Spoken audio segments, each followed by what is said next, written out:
everybody. Good morning.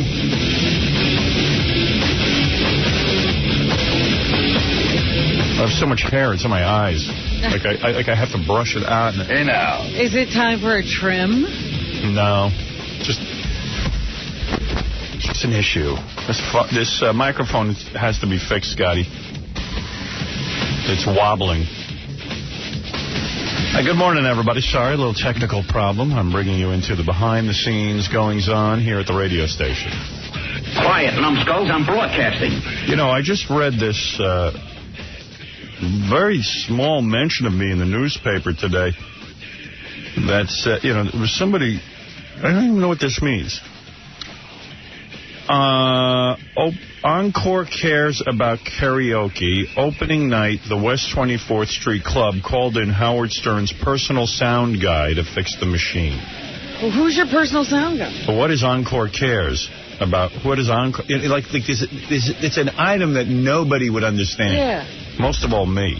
It sounds like some club is opening, but I'm not sure of the name. Who's my personal sound guy?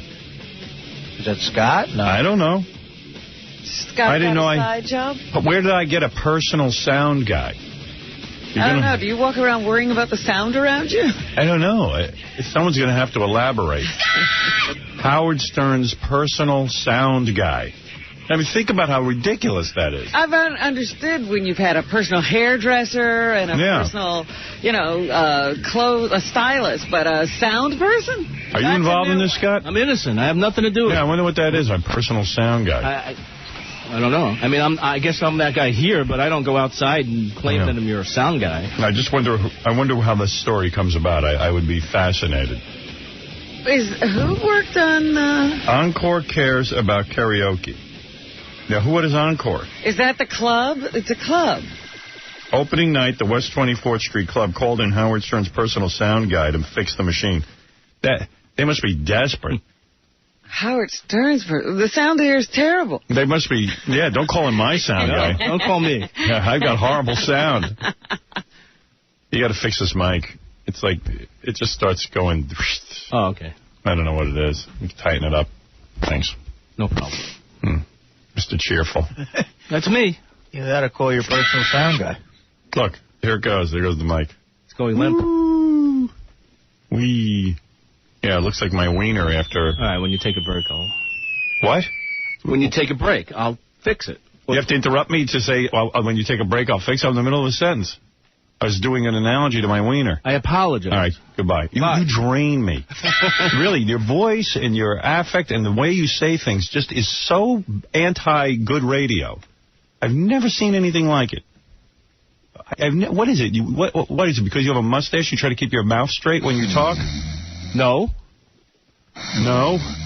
I don't know. It is a way of speech that you have. It seems very stilted, very affected. Really? Really? Really? Like a guy. Like I can't, like, really? I mean, it's like you drain the energy out of the room. I'm sorry. Go back and figure out how you cannot drain the energy out of the room. Okay. I'll work on my speech. Write an essay on it. Right, Robin? You know what I'm talking about? Well, you know, at first I was going to say maybe it's an on-air thing, but he does drain the energy out of a room even when he's off the air. Well, that's really nice. Wow, that's really nice. I mean, I've never heard anything like it. I've always considered that part of his charm. Thank you, Artie. At least I get a compliment somewhere. It was left-handed, but... Thank you, Scott.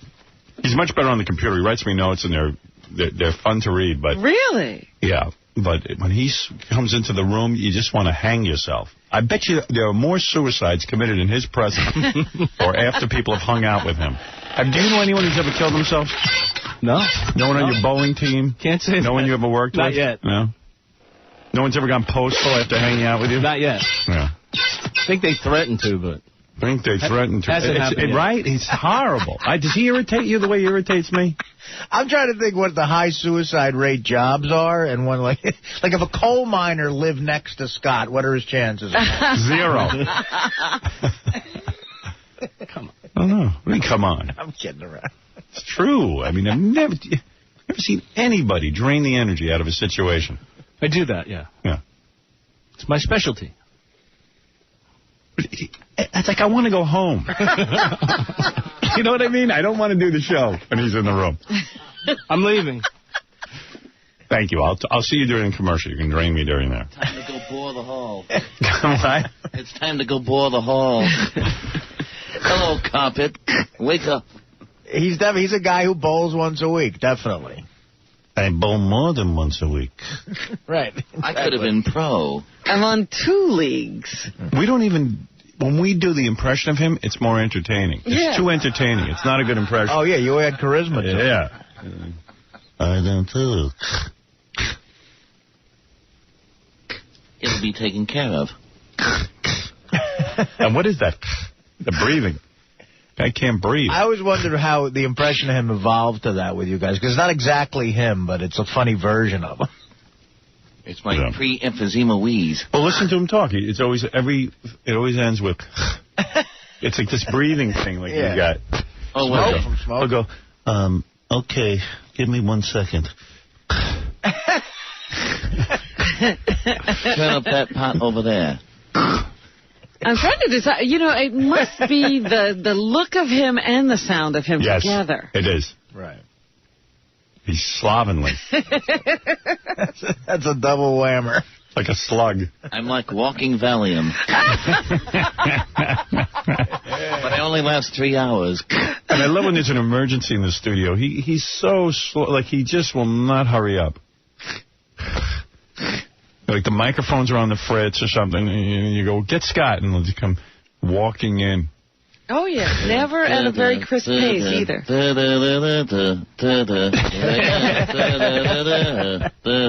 I watch turtles go past me. You'd think he worked in another building. It takes him so long. Yeah, right. Like where is he? Let's see. Here's Scott, the engineer, checking the microphone. Hey now. Hey now. Oh, man, I don't know. We're bringing him with us to satellite. God help me. I love the guy. His work is great. Mm-hmm. I'm here in case things get too exciting.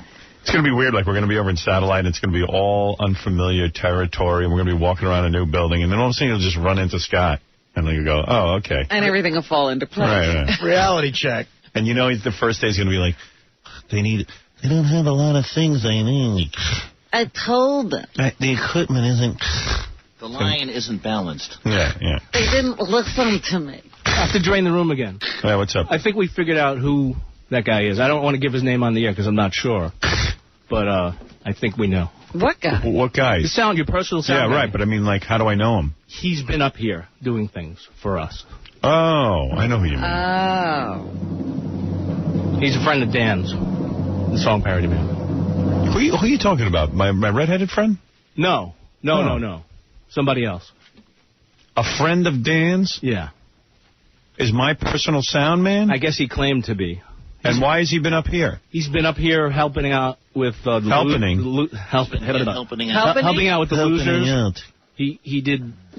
I don't even know who that is, do I? Would I know him if I ever saw him? He was up here with Bon Jovi. Bon Jovi. Yeah, he was up here with. Yeah, you would know him. I know who it is. He was up here with Bon Jovi. Yeah, he was the guy from the sound rental company. Oh, my God. And he helped us with the losers do the mixing and everything. My personal sound. Why do you think that he would go around saying he's my personal sound man? I don't know if he said he's your personal guy, but he probably said that he's worked on the show and helped us out here. Okay. They couldn't find my number, so they called him. Yeah. I figured out who he is. I've done some super sleuthing. Yes, it was on the internet. I'm Sherlock Coma.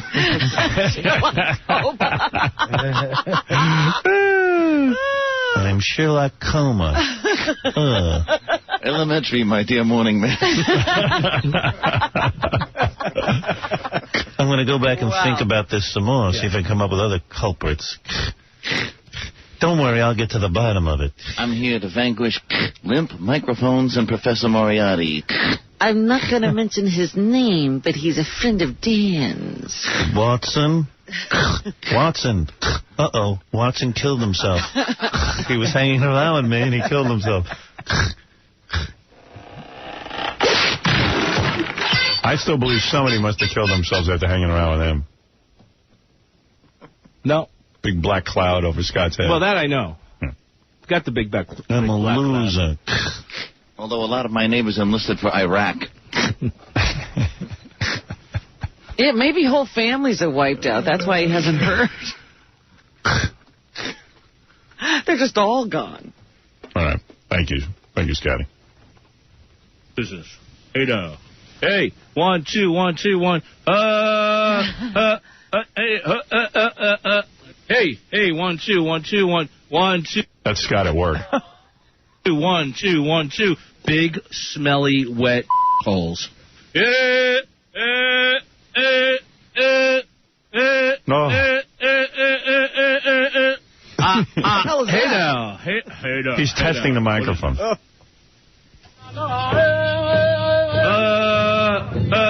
an Indian. Hey.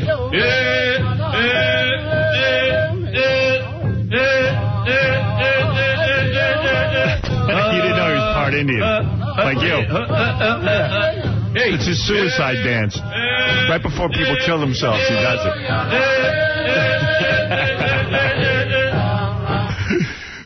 Right before the people hang themselves, Scott does the suicide dance. Hey now. Hey now. Hey now. What is that?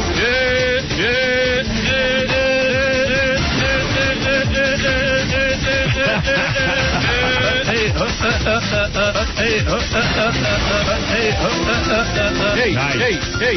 One. Techno, Robin. Wow. Wow. Anyway, I just thought that was an interesting little thing. You know? My personal sound guy. Crap like that bothers me. Well, especially when you don't have one. I got real irritated by Sal. I wonder if he has something to do with this. I get this T-shirt in the mail the other day that says Howard Stern online chat with a big picture of, on the back it says my name in big letters, and then a picture of Sal, the stockbroker, a cartoon drawing of him. Are you got anything to do with that? No. What is that? What is that? Why are you annoying me so much? I don't know. What happened there? I try to do everything to make you happy. What is that T-shirt? I don't know. This guy keeps emailing me, and it got to a point where I said, look, just do whatever you want. Get out of my hair. Just do whatever you want. I mean, this guy... You give him permission to make T-shirts with my name on it? Absolutely not. I have nothing to do with that. This is all across the back, Howard Stern. I know, and now he wants to do the same thing with Richard, and I just stopped replying to this guy. Well, why did you say you just said two different things. You said, I gave him permission to do whatever he wanted. This guy said he's a big fan of the show, and he's starting an online chat. Okay. And he says, can I make a T-shirt with your face on it? And that's all I thought it was. So you gave him permission to do it? Just to put my face on a T-shirt. I didn't know he was going to put Howard Stern on. Why would you do that? I didn't know the name of the website. Because... Why would you give somebody... I feel you're lying right now. I'm not lying. Why would you give somebody permission? T-shirt. Why would you give somebody permission to use your image? Because I don't care. Nobody wants to buy a T-shirt with my image on it anyway. So I said, go ahead, do what you want. It was a fluke. When the guy said to me, I want to put a T-shirt with your... So did you say to him, don't put Howard's name on it? No, because I didn't think he was going to put your name on it. If I thought he was I know better. Believe me, I know you'll hit the goddamn roof if your name's on something. Use your brain. You don't think. And you know what it is? You like being on a T-shirt. That's fine. I don't like being on a T-shirt. I don't care about being on a T-shirt. Then why would you say yes to being on a T-shirt? He's lying. No, he likes to be on a T-shirt. That's not true. I don't like being on a T-shirt. Thank you. I've had enough. This is like a one-sided people's court. That's it. You just gave me all the information I need. I told the guy do whatever he wants. No. What do you mean no? Now you're taking that back? All right. Thank you. It's done. Conversation over. Court's in recess. You've been convicted and tried. Judge Howie has heard enough. Judge Howie's heard enough. I don't need to hear more. That's all I needed to know. So what's on this T-shirt now? No, it's got my name all over it with Sal the stockbroker, and it's like I don't want that. Then people think I'm ripping them off. Somehow. A crappy T-shirt. Some crap T-shirt. You know what I mean? You should see this T-shirt, Artie. Even you wouldn't wear it. No, but it is a lesson. You got to tell people. You got to tell people specifically, like 1,000,000 times, do not, do not, do not. All right, I have it, because sometimes I have a difficult way of expressing myself. So I'm going to calm down and explain. You have a difficult way of expressing yourself. Right. All right, let me hear this. The guy sent me multiple emails. He was hounding me. It got to a point where... He was hounding you? Yes. You had to open the emails? They're sent to me. Okay, so he's hounding you through email. No such thing as deleting it, moving on with your life. But go ahead. Go ahead. Let's hear the rest of the explanation. Look, I probably have 4 fans, so when somebody sends me an email, I'm polite to them. You're excited about it. Right. Okay. That makes sense, right, Robin? So far, so good. Okay. All right, go ahead. So it got to a point where I replied and said, I can't control what you do, just do what you want. You can't control what he does. He's asking you your permission to put your image on a T-shirt. And once again, I didn't know. So why would you say you can't control what it is? He's asking you for permission. So you said, I can't control you, do whatever you want. That makes a lot of sense. Well, that gives him carte blanche to do anything. Right. So now he can use your image anywhere he wants. But the point You've allowed him to use it. He can wipe his butt with my image. Right. I mean, who cares? Well, I do, because I'm involved. I know, and I apologize. And you didn't ask him what he's going to put on the shirt, nothing. You just said, do whatever you want to do. He said he was doing a website, and he was going to ask me if you didn't ask to see the design. You didn't want to know the name of the website? But I was so... You didn't want to know the name of the website? You didn't want to know anything? You said, okay, go ahead, because I don't want to be hounded. You're being stalked by your one fan. Right. He wore me down. He wore you down. And I apologize. Yeah, no. That's a lame excuse. She shouldn't have come back in here. Yeah, that was worse than the first time. It's a worse excuse. You got 4 emails, and that's him stalking you, so therefore you surrendered, you got raped, and you just spread your legs and took it because the guy wrote you 4 emails? You got to be friggin' kidding me. And you couldn't resist the temptation of 4 emails. It's just so you gave away all your rights. What rights? I don't have any rights. All right. Well, you gave away my rights. I'm sorry. And you didn't ask the guy the name of the website. Yeah. Okay. I guess so. That's smart. You know what? You're a very good businessman. Howard, I can see why you were a successful stockbroker. He's taken the time to open these 4 emails, but he doesn't care what they say. Right. I do care what they say. He got excited that he got an email. Yeah. So he just said, please do whatever you want. I said, please, please. Yeah, do whatever you need. Please put Howard's name on it to piss him off. That's what I want. Well, yeah. Come on. That's essential. You don't think. You said do whatever you want. You got a maniac emailing you, obviously. Now he's a maniac. You do whatever you want. This guy. He's not a maniac. You're a maniac. I'm a maniac. Now I'm a maniac. Yeah, you're a maniac. All right. Very good. You're insane. All right. Good. I'm going to go kill myself today. All right? Will that make you feel better? You do whatever you have to do. Good. Just like you told the guy. I'm going to tattoo your name on my chest and jump off a bridge. All right. Thank you.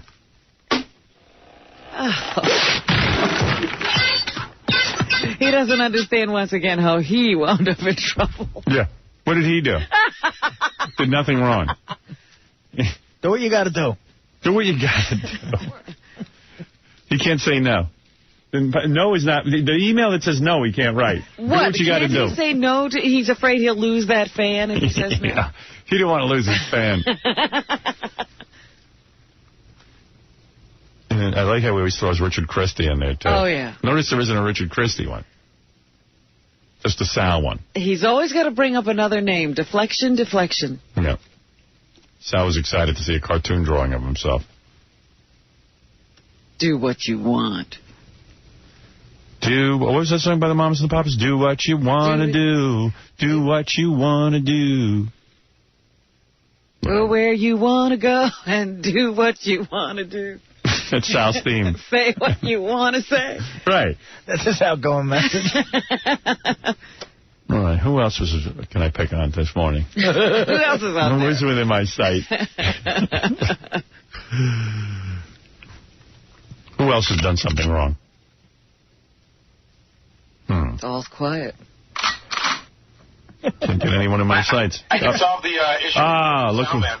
What? I can solve who your personal sound man is. Who's that? I'll come in a second. I'll tell you. No, tell me on that thing. You're funnier on that. Okay. Dan, the song parody man, just showed up here. He was telling me Saturday night that he has some friends who own a karaoke bar, or his cousin's friend owns a karaoke bar. They called him at like midnight because it was their opening, and the system was down, and he ran over and he fixed it. And then he left. Dan did? Yes.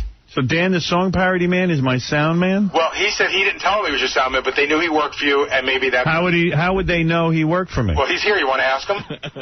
How do they get that information? I don't know. He's here, and you can ask him. I don't know the answer. You want me to go ask him before he comes in? No, I don't care. Someone's coming into sight. I'm just curious. So Dan, the song parody man, fixed the karaoke machine.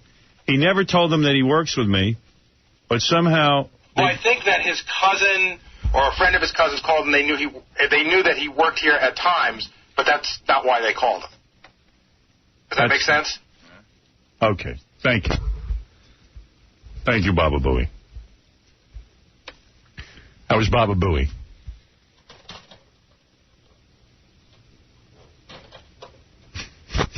You ever get one of those moods, you know? Oh, I see. You're in it.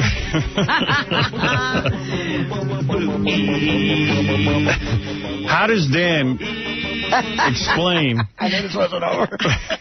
I'm going to make this easy. You ready? I'm just confused how people conduct their lives. I have a different way of doing things. Dan, how did they know that you worked with Howard? Okay, this wasn't anybody related to me. I got a phone call at midnight from a friend. Just how do they know that you work for Howard? That's the question. I got the person who called me to ask me to come fix it knows that I work here, so they obviously told their relatives who run the karaoke bar, oh, this guy's good, he works for Howard Stern, and that's the only assumption I can make. I basically walked in there, enough. Thank you. fixed him. All right, that's enough. He overtalks. We got it. I got the answer. We got it. Thank you, Dan. I mean, assumption. Well, all right. Okay, there you go. Now we got to the bottom of the story. See? Turns out to be no story at all. No story whatsoever. We'll be packing our bags today, thanks God. We'll be doing that. You'll help us pack our bags. I got to get out of here.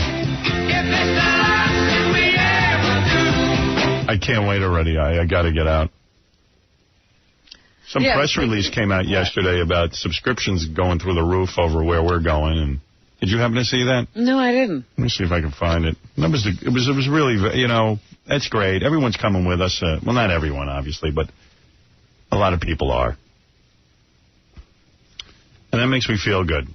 Excellent. Because I'm really working hard to make this thing the greatest thing ever. And I just don't stop working on it. I love it. I'm enjoying myself like I never have before. And I'm ready to leave here. These creeps, you know, everyone is so panicked. I was seeing that the competing satellite company, XM, now is all freaked out about Sirius's subscriptions. They're planning a big fourth-quarter advertising campaign. I've noticed an increase in their advertising lately. Yeah, those morons sat in my apartment. What do we do next? What do we do next? I said, what do you do next? I don't know what to tell you to do next. I don't know what to tell you. In other words, they wanted to make me an offer to come over there. And then the guy turns to me and goes, well, what do we do next? Maybe we should have another meeting. And my agent would say, what are you meeting about? Well, you know, I guess what you would do is make us a formal offer. Well, we'll have another meeting. The meetings, they got no shortage of over at XM. There's a meeting for everything. And I said to my agent, I don't know what these guys are doing. They're doing some sort of weird dance. One day, 7 guys piled into my apartment. 7 of them. And I'm sitting there and bringing out, they got booklets on why they're the best. And they're doing a whole presentation. Yeah, with color charts. You never saw a presentation like that. I'm sitting there and go, I'm ready to fall off my couch. I'm so bored. And I go, this is some group to throw in with. Some of the programming people looked like they were going to fall asleep during it. I mean, you had to see. I mean, the energy. Talk about the energy being sucked out of a room. Wow. And they finished up this 2-hour presentation. They flew in a friend of mine, Yarmon, and who I love. But I at the end of the presentation, I was like, they go, so what do we do next? This is after 74 meetings. What do we do next? I said to my agent, these guys are not for real. What do we do next? I mean, what would you do if you wanted to buy someone's services? Right. What do you mean, what do we do next? They act as if they've never been in this situation before. What do we do next? Well, let's see. What do we do next? Why don't we have a board of directors meeting? We'll figure out what to do next. The first time they offered me a job 5 years ago, they offered me something. They said, well, we have to go to the board of directors about this. And it was not an extraordinary deal of any kind. And I said, okay. And I didn't hear from him for a month. And after it was announced in the paper, that I had signed with Infinity Broadcasting, they called up and said, listen, we met with the board of directors. They've okayed the deal. And I said to my agent, do they read the newspaper? I mean, it is the broadcast. I mean, it's all over the paper that it re-signed. Quietly done. I've talked on the air. How do they... Like they got to be kidding, right? They were in a meeting when the paper came out. They were in a meeting when the paper came out. That's maybe an explanation that I could not figure out. So now they're going to do a big advertising push. Well, let me tell you something. Well, now they figured out what to do next. You got to understand something. You got to understand the history of satellite. The company we're going to, Sirius, got in the game late. And when I signed, they were only at 600,000 subscribers. Now they're going to be upwards of 3 million. Now, XM is ahead, and the reason is when they were the first company, they signed a deal with General Motors, the car company. The only thing they got going right now is when someone buys a new GM car, they just automatically install that in the car. Right. So people can convert that for like $100. You know what I mean? Yeah, it's not impossible to get. Yes, that's the point. And the thing is now, because they had that deal with GM, so that's why their numbers have gone up. But once all the car dealerships that Sirius has, once those deals really start manufacturing, go into effect, like Ford and all them, game over. Mm. You know. Plus, I told you, I was with a friend at a GM dealership. The guy had no idea who I was. I was just sitting there listening to what was going on, and he says, as soon as the satellite comes up, he goes, we don't have Howard. Yeah. That's what they said. They get really sad, and they start to speak in low tones. I know. Well, you know. Oh. What can I tell you? Hey, Eddie. Hey, how you doing, Howard? Hey, brother. Pretty good. Hey, Artie, Robin, Fred, how you doing? Listen, Howard, I hooked up my Sirius. I called in. It was so easy to put it on. I called in. I got a great... I'm surprised. I heard something they do something like that, and I'm surprised. That's how Jack LaLanne went out of business or whatever. Not Jack LaLanne. There was one, I remember, an exercise, a gym. Exercise place, yeah. Vic Tanny, I think. Used to give, years ago, a lifetime membership. But that's great. That's great. Good for you, Eddie. I know. Good for you. It's great, man. It's great. Good for you. You know, I got you ready, Howard. I'm ready. I'm going with you, man. My brother gave it to me for Christmas as a birthday present, and I'm all the way. I'm going with you guys, man. So I'm looking forward to seeing you. You were born on Christmas? Yeah. Oh, interesting. It's Jesus on. Tell me more about your life. Well, I was upstairs. I did the limbo. Oh, yeah. With high pitch. So now Irish John named me Eddie Sachs. I said to them over there, I said, lifetime subscription, you should only give that to 90-year-olds. How old are you? I'm going to be 38. Yeah, what's your life expectancy? Let's see, what are you, Hispanic? I'm Hispanic, yes, sir. Yeah, you live in an impoverished neighborhood?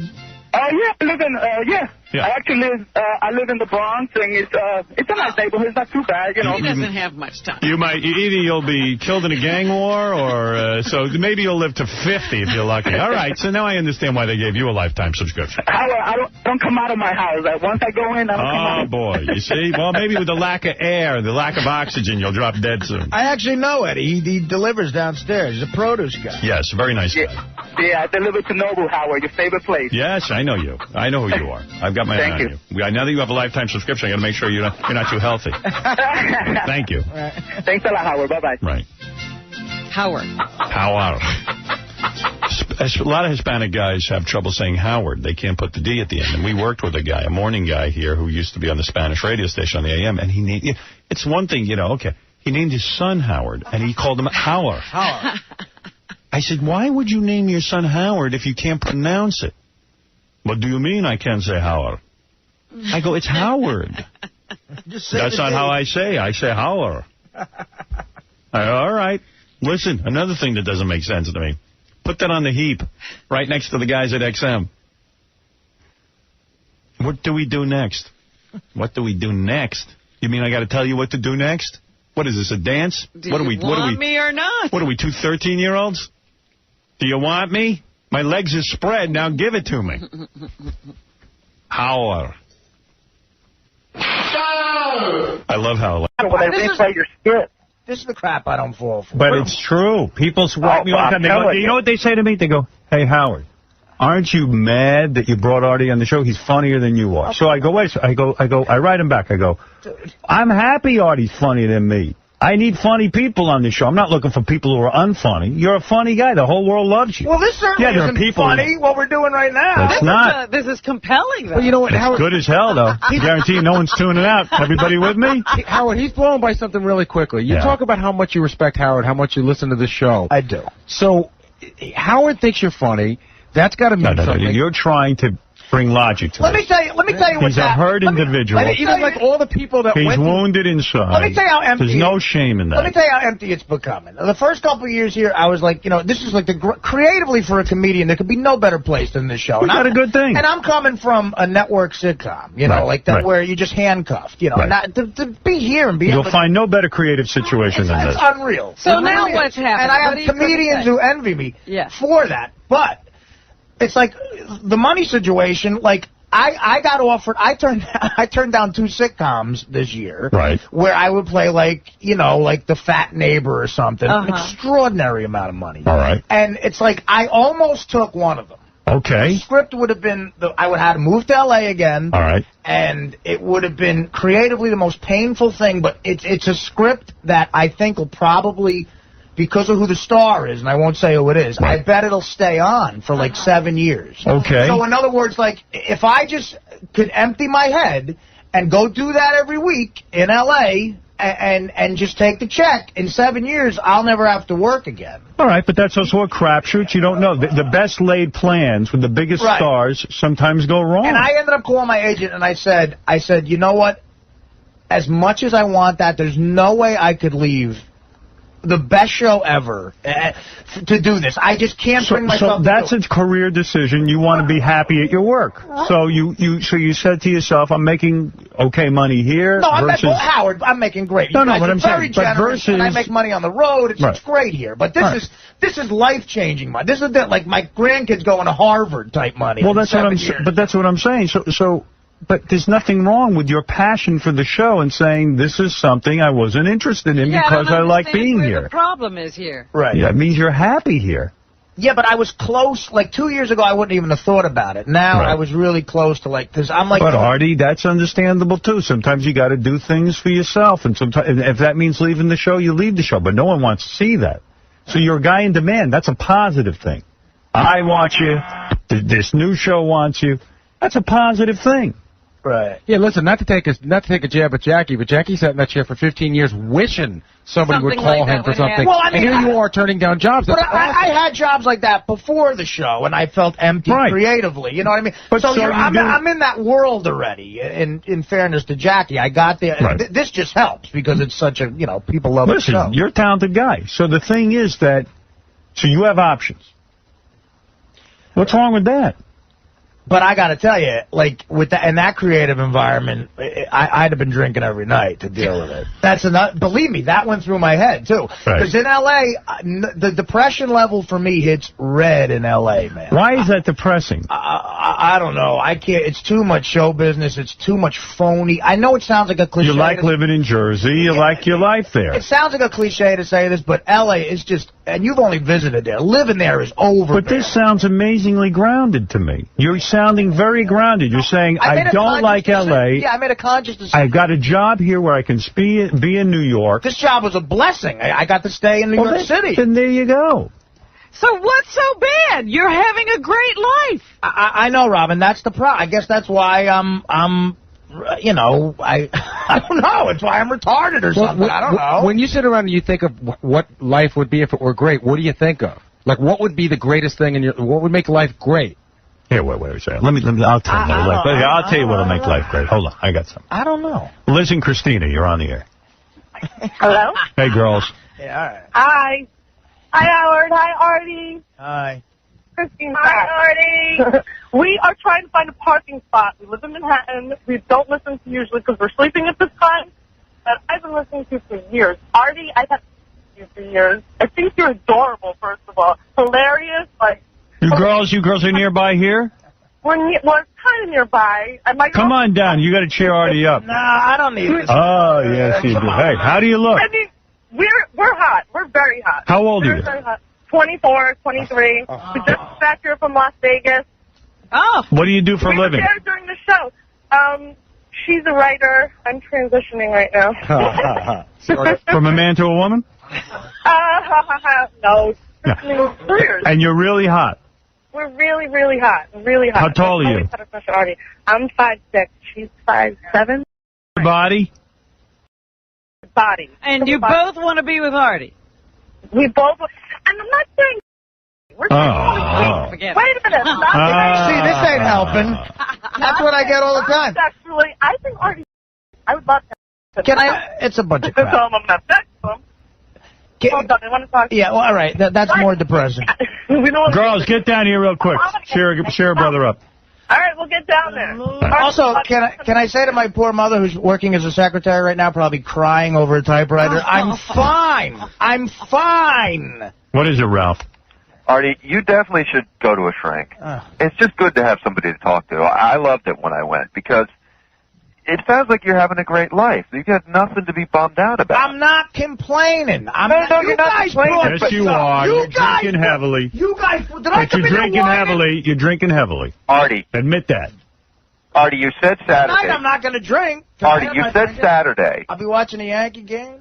Artie, you said Saturday. You went and saw your cousin or somebody, and then you came home and you watched a movie. And I mean, that sounds great. That's fun. Well, you know the funny thing, Howard? He just doesn't love it. I was thinking that when Artie... He doesn't see how great it is. I was smoking pot all weekend watching the Olympics. It was great. Yeah, but if Artie has a kid and gets a lot of commitments, like he says he wants kids, he'll be sitting there going, you know what? I used to come home, get a bottle, a pizza, and I'd watch The Big Lebowski till 4 in the morning. Oh, he's miserable. Yeah, he's just miserable. Yeah, you got something inside, man. Yeah. I would love to have a kid.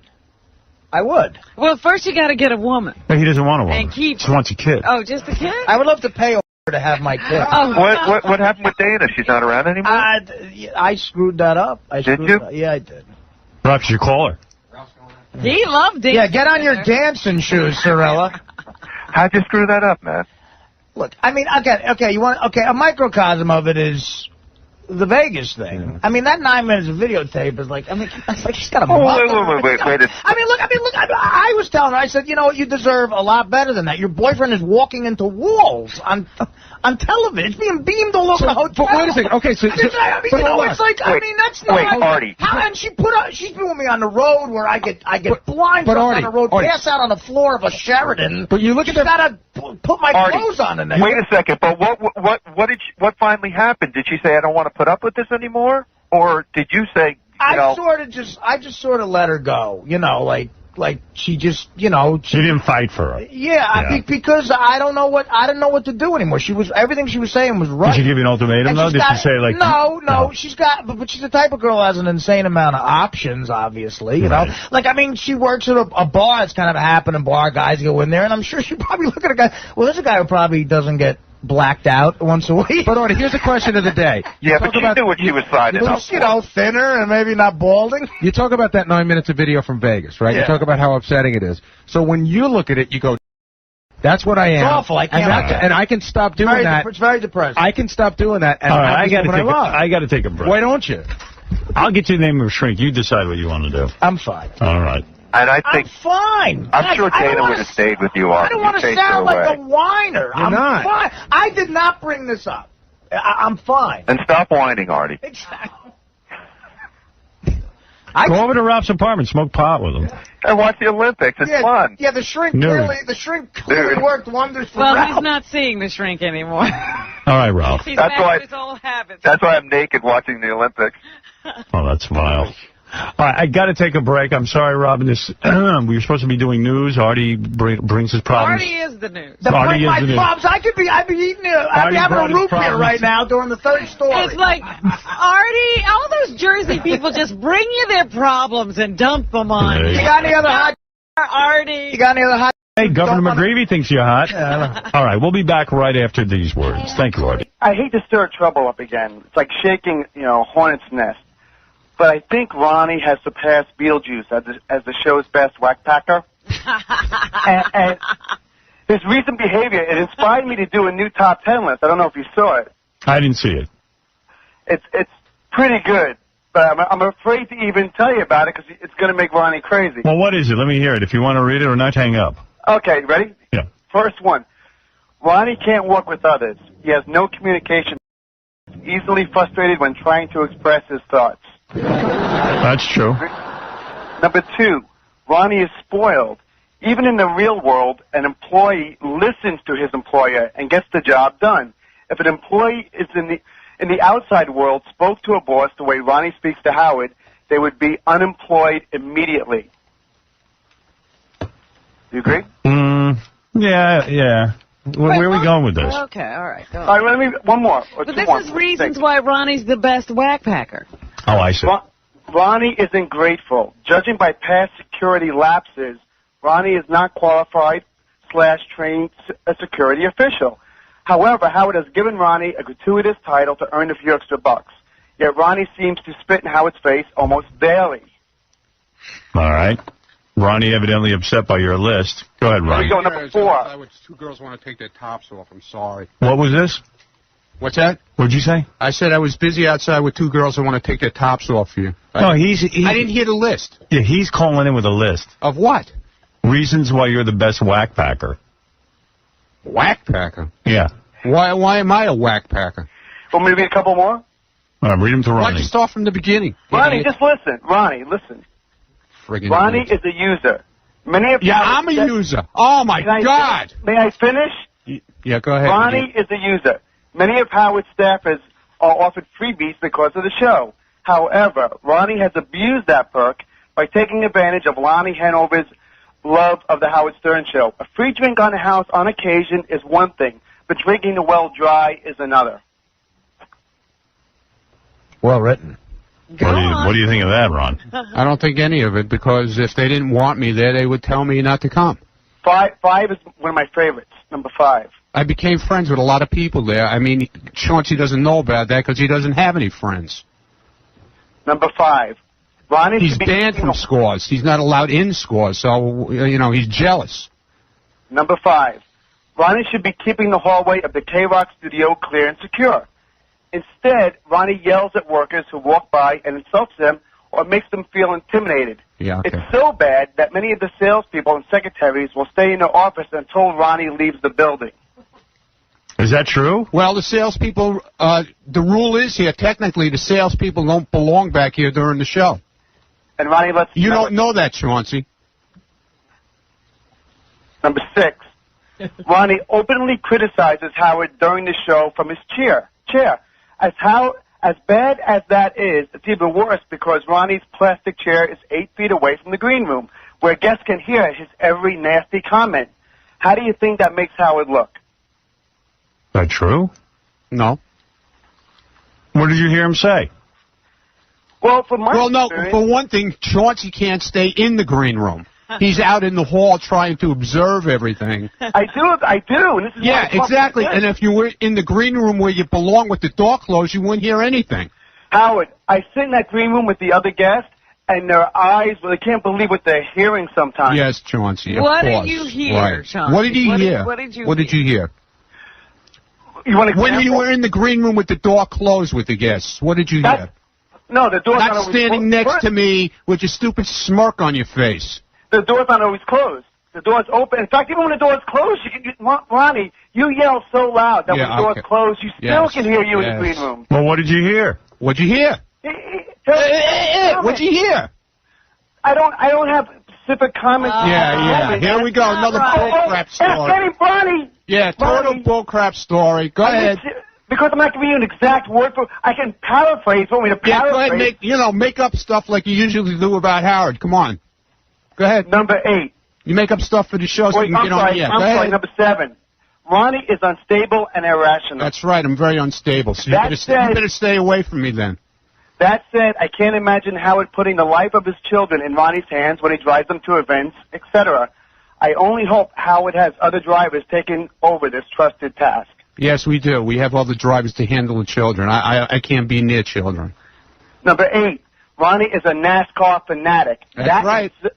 That in itself is That's reason right. for dismissal. Nothing, 2 more. Nothing wrong with that. What is your big hobby? Number 9. What is your hobby? Ronnie is a little boy's name, or it can be a woman's name. Which is it, Ronnie?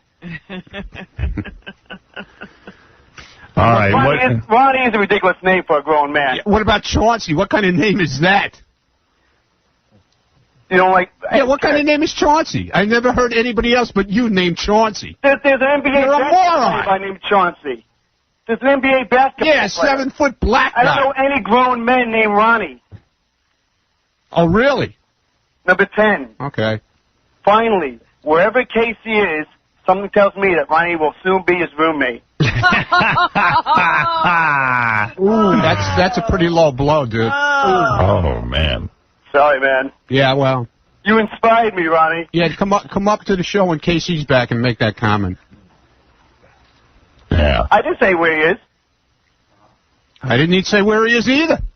I just said make that comment when Casey comes back. And Ronnie, don't put words in people's mouth to affect the way I'm treated when I come on the show now. I still want you to be polite. I don't have to treat you. You're not a guest here. You weren't a guest the other day. I'm not a guest. The so-called string bean model with yellow teeth that you brought up here was the guest, not you. When I'm in that studio, I would have rather seen Supersonic Ivy naked than that girl. She looks better. She was sitting in the green room. You're a pig follower. What's your problem? You got no girlfriends. Ronnie, this is what I'm talking about. Your job is not to comment on the guest. You're putting me up against the wall now. You're putting me up against the wall, you fool. I can do anything I want now. You're supposed to sit in your chair and just make sure Don't tell me what I'm supposed to do. You don't know what I'm supposed to do.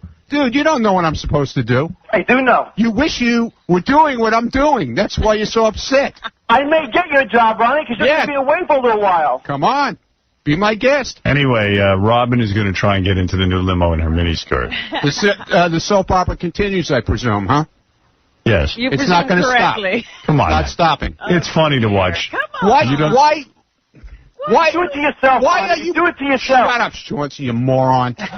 Why would you let her have to get in the car now before I even? Never mind. What am I wasting my time? We want to do it before. So now you're getting. I heard you're getting a new car. Is that right? Go in. So now, I'm leaning toward getting a new car. So when you get the new car, I'm going to discuss it with you off the air. So when we get the new car, when you get the new car, I should say. Well, you're going to get it. Well, no. When you When you get the new car. It's going to take a long time to build, you know? Right. So it's going to be 8-9 weeks. So maybe, because I know you're so unhappy with this one, maybe I should get you another limo guy for the 8 weeks, and I should take a leave of absence. Okay. How's that? If you want to, go ahead. Because I want you to be happy. I didn't ask for a different limo guy, but if Chauncey says you need to go to a hospital, I decided yesterday, after all that's been going on, I decided yesterday that you have to be happy. You have to be happy. Now you got it. Okay? Yeah, I'm the guy who uses the car. I think that I should. Why are you being antagonistic to me? I should leave for about 8 weeks while that car's being built. If you want to, go ahead. Okay. But it's up to you. I'll go find a different limo company. No, it's all right. If you can't work for me, then I'll find someone else. Ronnie. I didn't say I couldn't work. Are you handing in your resignation? I didn't say I couldn't work. So then be quiet. Ronnie. I said if you're unhappy with the car, why would you want to live with it for 8 weeks until we get another one? I have no problem with living with it for 8 weeks. So then why are you challenging me? Will you not let us make the improvements first? I didn't say not to. Then why are you making her get in the car now? Why? Because it's funny. It's funny. You bought a car. That women. Improvements first, and then let her try getting the car. You bought a car. No.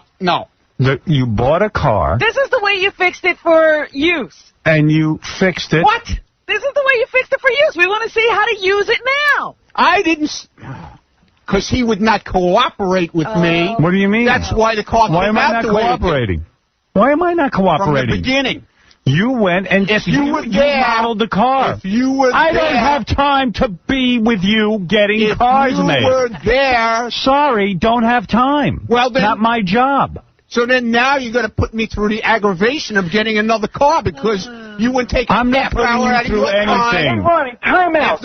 Dude, don't tell me your problems. Okay? Don't tell me your problem. You got to go through aggravation. Guess what, Ronnie? I don't have a problem. You have a problem. No, you have a problem. Now you have a problem. I don't have one. No, actually you do now. I don't have a problem. Now you do. I don't have one. Ronnie. I don't have a problem. Yes, you do. Oh, no, I don't. Oh, you do.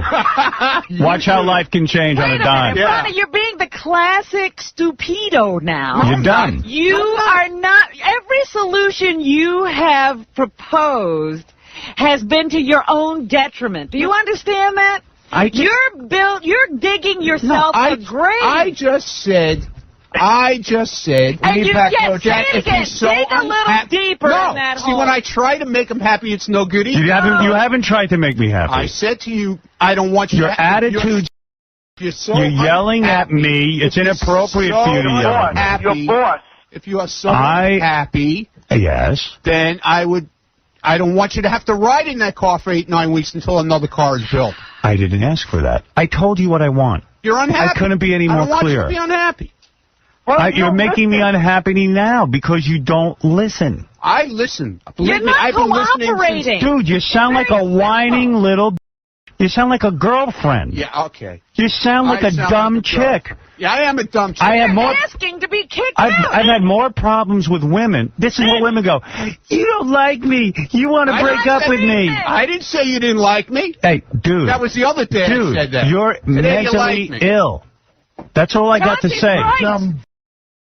Where's all your music about you being a girl? Where is all your song You're out of control. Chauncey's right. You're out of control. Ronnie's got bad taste. Ronnie bought a new car to drive power around, and the frickin' thing sits 20 feet off the ground. It's got big wheels and it's got big doors, and it's perfect if you're going to the source of wars. Ronnie's a noxious limousine. It's the size of a bus. SS Mund. It's a giant SUV that's been stretched out long. It's a traveling version of It's Just Wrong. It turns out Ronnie is as dumb as Tom, who thinks that he's taking Howard to the prom. Ronnie's obnoxious limousine. Howard is horrified. All right, now that should have cooled you down. Yeah, man, a musical interview. I'm cool as a Ronnie, cucumber, dude. Breathe through your nose, fill your stomach up, and let it out through your mouth. Let me explain this clearly. All right, look. Let me explain this clearly. It's simple. True, I don't like the car. True, I wasn't there with you to pick it up. We've all acknowledged that. We've all moved on. Not at Ronnie. No, I haven't moved on. Oh, you haven't? No. Well, clearly. What can't you move on with? He won't move on. Dude, I don't like the car. Okay, fine. So I told you we'll build another car, but I don't want you to... That's not what you told me. I don't want you to be... That's not what you're telling me. I told you that the other day. I went to order the car, and you said to me, don't do nothing. That's right.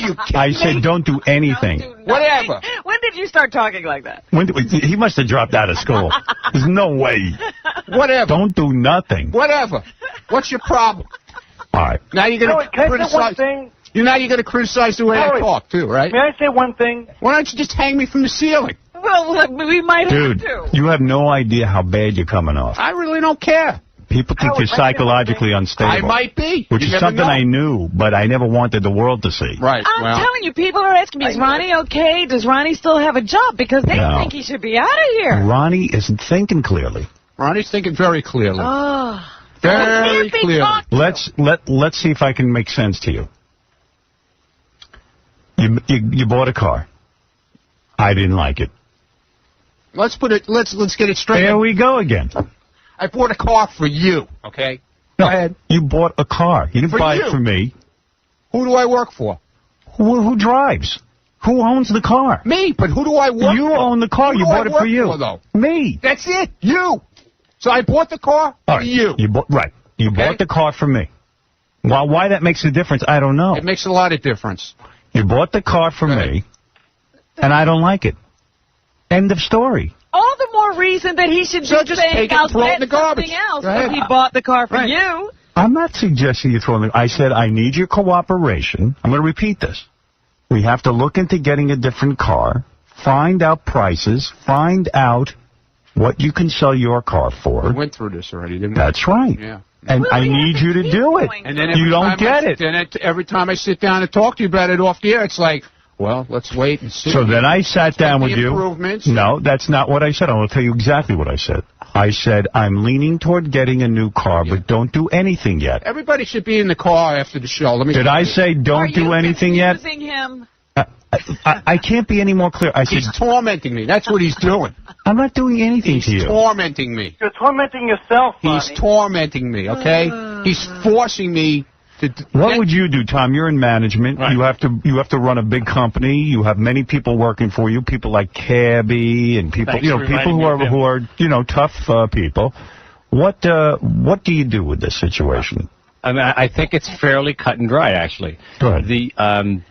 He bought the car so that you would be happy in it. You're not happy in the car. So we've got to find out how much it's going to cost to get a car that you're going to be happy in. Right. I've already looked into it. Okay, and then as quickly as possible, get a car that you're going to be happy in, and that's going to keep his #1 client happy. That's right. I mean, if you take the personalities out of it, take everything out of it, just look at it. Here's A and B. A's not happy. B's the driver. B has the car. Who thought he was buying a car that would make A happy. Absolutely. A's not happy. So what's it going to cost to get out of the problem because A doesn't want to be driven around in that car? Wait a minute. A isn't happy and B is the driver. Oh, shut up. You're trying to keep this diagram together. He's trying to remove names in case there's innocent parties. We know who B is, Tom. Don't try to get that up. Ronnie, you're B, by the way. I'm not fool you. You're keeping score, right? Yeah, you're B, buddy. For once you're on my side, right? Well, B, let me tell you something. I don't think he's on your side. I will tell you. I'm on but what is the attitude? I don't understand. I love Ronnie. Ronnie and I think we have a very good relationship. And I just said, as I'm driving into work this morning, I drive on 55th Street. That would be C, 55th Street. Go ahead. No, he's C. There's a long all right, Tom is black. There's a long black, like low slung. I don't know if it's a Lincoln or Cadillac stretch limo. Hot, beautiful. Right. But that wasn't good enough for him. And okay? kind of understated, classy. It wasn't good enough for me. No, hold it a second, dude. You came to me and said you wanted to get a truck stretch, and I said okay. And what was the reason why I wanted to do that? I don't know. What is the reason? I thought because you like driving a truck. At 5:15 in the morning when you were getting in the car the past couple of months, what did you say to me? Your last car was difficult to get in and out of. But your solution was to get a truck. And I said fine. There would be more room to get in and out. Ronnie, you wouldn't have to bend down to get in. But, Ronnie, the reality is your new truck is even worse. People are ripping their clothing getting in. People can't climb in. Robin's going to climb into the truck when we get back from commercial. In a skirt, we're going to see panties. I can't climb into the car? She's not getting in. Yes, she is. No, she's not. And you're going to get in, and she's going to get in. You're going to see panties. She's not getting in. You're going to see everything. I'm now afraid I may not be able to. Because I'm not opening the door. Oh, yeah. Yes, you are. It's my car. I command you. Oh, now it's your car. It is my car. Now you command I pay. That car's sitting down there. I'm paying for you to be here, and I'm paying for you downstairs. Unfortunately, it's his car. Unfortunately. Yeah, unfortunately. Yeah. So. It's not your car. One of the things that it's okay to make a mistake in business, but admit your mistakes and get out of them as quickly as possible. It wasn't my mistake, damn it. But no, I'm not saying it's your mistake. Admit a mistake. Shut up, Chauncey. We're not saying it's your mistake. It's B's mistake. Right, B's mistake. B makes a mistake. But B is compounding his mistake. A identifies it as a mistake. Which brings us to G. So here's what we're doing. And I'm going to say it again so the whole world can hear. The present car I have, I am living with. Ronnie wants to make certain changes to it. He's entitled to do that. He wants to make it more comfortable while we have the car. You're pretty much, you're assured No, well, if you do not want the car, I will not make any changes to it. Okay. I do not want the car. Look me in the face and tell me I do not want to. No, I won't do that yet. I won't do that yet. And I'll tell you why. Why? because I still need you to go price things out and do what I've been telling you. And I'll give you the name of one of the cars I like. Why should it make a difference, then, if you don't want because the car? I don't. Why should it make a difference? Because if I don't like the prices you get, I have someone else in mind. I don't want to deal with anyone else. Well, it's not up to you. I got to get a car. Well, then it's up to you to swallow everything. I'm trying to help out. I'm the business guy. Then if I have to swallow it, I'll swallow it. All right. If you're so unhappy. Fine. Nobody's already volunteered to do that. Why are you so angry? I mean, Wait, answer Robin's question. Why are you so angry about this? Because I want to deal with the people I want to deal with. I'm not going to be told who to deal with if I have to get another car. I was your boss. Okay? That's why. Well, you can deal with it. No, as long as you cooperate, you're right. As long as you cooperate, it's fine. And as long as you cooperate, okay? I'm not going to go through this again, all right? What have you gone through? With this car. What did you go through? What have I gone through? You didn't build the car. No, but look at the crap I got to go through What now. crap? I asked you. I told you I don't like the car. You went ballistic. Oh, yeah, okay. So what do you care? Take the car. What do I care? Just take it and throw it in the river. No, I didn't suggest that. Howard. The reason you've been dealing with other Ridiculous. people is because Ronnie refused to do anything. He brings it on himself. 2 minutes ago, you're saying you're quitting. You're going off for 8 weeks. Go off. If you want to go off, you go off. Why do you say if I'm so bad, go off. Why did you say go I'm off. quitting? Go off. You said 8 weeks you're not driving me. I did not. You might as well leave. If you are unhappy, riding in the car for somebody else. while the other car is What is it, being Baba built. Booey? You know, because there's so much discussion going outside. But, Ronnie, really, what I'm going to say, try to listen, because I like you.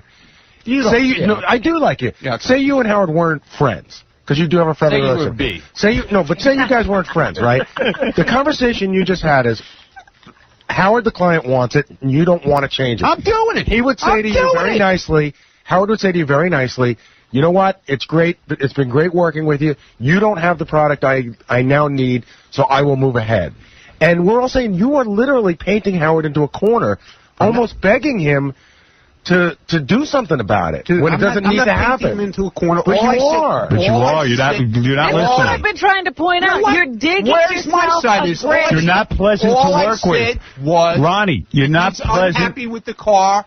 Okay? But I don't want him to have to ride in the car he's unhappy with. That's not what I asked for. It's going to take 8-9 weeks to build a car. So that's fine. Give the dude what he wants. Ronnie. Seriously, I mean, he wants something. And He's not getting. He doesn't want to. It takes 8 to 9 weeks to build it. Dude. I don't want him to be unhappy riding in the car. Dude. I don't want him sitting on the floor. Dude, look at me. Okay? I'm going to say this to you one last time. Ride in the car. He'll be more comfortable in until we get another one. That's what I'm saying. You're being angry, belligerent. Why is that wrong? I'll tell you why it's wrong. Yeah, why? You're angry. Why is that wrong? You're not listening. You got to stop talking for a second. You're angry. You're belligerent. You're difficult to work with. So coming up with a solution that makes sense. It's been so difficult for 19 years. Go ahead. Still talking. You stop talking. Shut up, Chauncey. Coming up with a solution with you. I guess you hang up on Chauncey because he's only going to aggravate. No, he loves doing this. No, this is more to torment me. Coming up. Yeah, don't hang up, Chauncey. Stay there. Coming up with a solution with you is very difficult because it's uncomfortable talking to you. Right. Mm-hmm. And by the way, all of your suggestions are, well, do it yourself. Well, if you don't like it, do it yourself. Well, take care of it yourself. I'm not going to do anything. I don't want to work with them. I don't want to hear that. I just said... You're difficult to work with. That's what you're doing. I just said I'll build another car, okay? And you said you take off 8 weeks. The guy his friend, whoever is... Dude, you've made a bunch of different... You've made a bunch of different statements. You're all over the place. No, I'm not all over the place. We went through it just... All I've said to you is, I'm not happy with the car. Good. We'll get rid of it. Okay? Howard, what color would you like? Black, silver, or gray? Can I just make one closing statement? You won't answer me that either. I'm going to walk out here. This is something you really need to think about. Seriously, Ronnie. This came up on Monday, and today's Friday. No, it came up on Friday. No, okay, and today's Friday, and it's just too long. It's just too long to be spending on Friday, okay? It's been hours of entertainment, though. Yeah. But it's just too long to be spending on. Friday it started. Right, but it's been a week. That guy. That's right. It came up before we went to sports. Whatever his name is. It's been a week. If it wasn't so sad, it'd be funny. Yes, Bob. Yes, Bob. Howard, let me tell you something. I'm a driver here in New York. If as a customer, you are always right. I can't even imagine that you've been talking to this guy for a week like this, and the way he talks back to him, he's still there. Look, I like the guy very much, but he is difficult to work with. I could understand liking somebody, but then there comes a point where things are just wrong. If I dial a limo and you didn't like it, what I would say is, I'm sorry, Howard, I'll get a new one this Yeah, he doesn't even have to apologize. It's nobody's fault. It's not a bad thing. But even I'd be a little upset because the customer is always right, and I'd say, I'm sorry, Yeah, Howard. I said to Ronnie, I said, I don't know if this is going to work out. You know, people are ripping their clothes. I know my parents are getting in it this weekend. We're getting together. Oh, yeah? Maybe we shouldn't do that. I can't imagine. No, I want them to get in it. It's going to be great. I'm going to try to have a camera crew when they try to get in. Maybe we shouldn't do that. Maybe we should send somebody else. Maybe I'll think about for that. a little while we could have some fun with this, but Ronnie won't even let that happen. No, he's taking. Here's what's happened. The car has become an extension of him. Yeah. Right, exactly. It's him. We're rejecting him. You're right. I know. I know. That's where this anger... Right. And you have anger like it's a criticism of you. You're right. Detach yourself. The car isn't you. You are right. We love you. Right, we don't like the car. But even this "you're right, I am wrong" thing it's belligerent, man. You're right, man. He's going crazy on you, Howard. I don't understand. Well, yeah. Yes, Captain James. I will take care of it today. Don't worry about it. Yes, Captain. It'll be taken care of. Hey, you know, Howard, Ronnie should watch Driving Miss Daisy to learn what a real chauffeur is all about. I have to pass water. Got to make water. I'm sorry, Miss Daisy. Doing it, man. Yes, Wayne Siegel. No. What's up, Wayne? Hey, listen, Ronnie, if there's anything that I could do to help you out of this mess. You know what you can do for me? Go ahead. You can hang up the phone. You can't help him. Why? Wayne's your buddy. I don't have buddies right now. Wayne's your friend. I don't need any buddies. Wayne, what's up here? I don't need anybody. Ronnie, I don't understand. What's the problem? All you got to do is separate yourself from the car. Nobody denies it's the best of intent. What is in that car? His mother's spirit or something. I'm telling you, it's my mother, the car. Yep. There you go. I mean, Ronnie, all he wants to do is change the car. He doesn't want to change you. I said I was going to do it. I'm doing it. But I also said if he's unhappy riding in it, I don't want him to be unhappy. Okay. If that's no good either. I didn't say that. What's your solution? If your solution is then you're not going to drive, that's being angry, that's being belligerent. Right. If your solution is for the next 8 weeks while you get the replacement car... I can't get a replacement car, Can I ask my question? Okay. I don't want to... I didn't ask for a replacement car. Can I finish my question? I didn't ask for a replacement car, dude. When did I ever ask you for one? Because I'm tired of hearing about you're so unhappy. I don't want I'm unhappy with you, not the car now. Yeah, well, now I can live with the car. You're the problem. Really? You want to live with the car? No. To us, Here's what I said. I can live. Funny. I said I'm not in a rush. Let me think about what I want to get. I don't want to make the same mistake. Gotcha. And I said, in the meantime, I can drive around in this car. It's not a horrible car. It's fine. I will drive in it. And then when I'm done with my decision, we'll take care of it. Okay. I couldn't be more reasonable. It's Ronnie who suggested taking himself out of the equation. Ronnie's a loon. He's threatening me all over the place. I'm not going to drive you. Dude, I didn't say that. That's a bad threat for you. You want to take yourself out of this mix? You don't want to work here? That's your problem. I didn't say that. These are crazy solutions you're offering. You're off the wall, dude. I don't want you to be unhappy. I told you. But I told you what would make me happy. You know what would he would be unhappy with trying to live with the car for 3 years. Not 8 weeks. Yeah. You're not listening. It's kind of like if one of our advertisers said, I'm not happy with the current spots, and we said, okay, we'll then cancel your spots. Or, you know what, let's work on new creative. We want you to stay with us. We can help you. See, Tom wouldn't commit suicide and go, hey, you know what? F you don't like our spots? We're not taking your money. We won't run them. Do you think I'm that stupid? I'm going to commit suicide? No. You're doing it. You're doing it. Slowly. You're taking yourself out of the mix. You don't want to work on the new car. You don't want to work. You don't want to drive in the morning till I get a new car. You're off the wall. No, I'm not. I didn't say I didn't want to.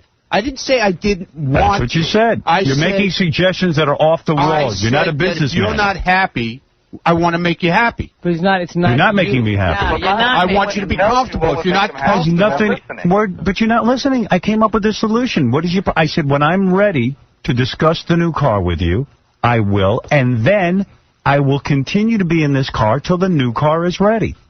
And would you like me to make the improvements in the car until the new car is ready? I don't care. That's up to you. No, answer me. No, you don't have to bother. Okay, fine. I mean, Ronnie, if he's going to drive in the car, it's done. The car is ready. Wayne, all right, it's time to hang up. Goodbye. Have a nice afternoon. What did you want to say, Wayne? I'm not going to be rude to you. I was going to say, if Howard's willing to drive in the car until the new car is ready, well, then the decision's been made. And if Howard needs to sit with you to discuss whatever it is about the car, if 8 weeks is 12 weeks or 15 weeks, it's Howard's choice. If it's 12 months, Howard's made the decision to hang out. What's the problem? No problem. Have a nice day. You need Wayne to just work outside. We have girls that want to take their tops off for you. Get it together, man. I don't think that's get it possible. together. You're telling him to do something he Ronnie, can't do. get it together. I'm doing it, man. Get it together. I'm not doing it. You know the chick on Desperate Housewives, Nicolette Sheridan? Yeah. She's going around saying she's doing a commercial for some cream that's supposed to be an anti-aging cream, and she's going around saying that she's never had plastic surgery in her life. Wow. And, you know, it's just so obviously a lie. I mean, it's a lie. Or that cream doesn't work. Yeah. Whatever it is bad for the cream. She says she's hawking a skincare product that she says makes you look younger and denies that she had any plastic surgery. But skeptical fans say the 41-year-old former Knots Landing diva should face up to the fact that maybe she has. Why did she go and butcher her face? Asked one horrified fan at the internet website awfulplasticsurgery.com. It's so sad. Yeah, she was a beautiful woman. She was. You know what I caught last week? I guess they're showing stuff she was in a lot because she's big now. Was The Sure Thing. You ever see that with John Cusack, Howard? Oh, sure. Yeah. Oh, man. She's like the Sure Thing. She's like the dream chick in it. Yeah, she was awesome. Oh, my God. And she looks much older than her 40-whatever years. Her nose is also slimmer than it was in her Knots Landing days. But she's going around saying she's never had plastic surgery. That's funny, you know. We were talking about, you know, that commercial, and the first time you saw me on the commercial. Right. Gary comes in, he tells a story. I remember when I was at NBC, I had to do, I'm just getting back to what we were talking about before the commercial. We were, here's Gary. We were doing this promotion, Milford High-Lie, Milford, Connecticut. Oh, yeah, I remember that. I was miserable, had to go there. But Gary had some woman that he knew, 3 years, she was listening to me, super fan, listened to the show every day, loved it. She saw me at Milford High-Lie, and she couldn't listen for, like, forever. She said she didn't. She said she listened every day like you were her god, and she met you at Milford High-Lie. She said it was such a disappointment. She didn't expect you to look that way, and you weren't the guy on the radio. She said the guy on the radio just wasn't there. He was, you know, that you were sort of depressed and not that funny. And she said that she couldn't listen to the show for 3 years to the point where her father said, "How come you not listen to that guy anymore?" She goes, "I just can't." Because I wasn't hot. Well, and I also think you not only did she not think you were hot, but you just weren't being Howard at the highlight. Yeah, I remember that promotion too. Now that you bring it up, and I remember being miserable. I hate making personal appearances. Yeah, and that was a long drive up and a long drive back. And it was that horrible. miserable night. And Highlight has got to be the most boring piece of crap ever. I was going to say, and it just attracts degenerate gamblers. Yeah. Highlight, you know what I mean? Like, that's got to be a really depressing Yeah, you got to be hardcore gambler. Yeah, Highlight. And I know I was fat and had that bad curly, you know, hair and looked like a wig. And the mustache. You still have the mustache? Had the mustache. Yeah, it was best to keep me locked up. It still is, really.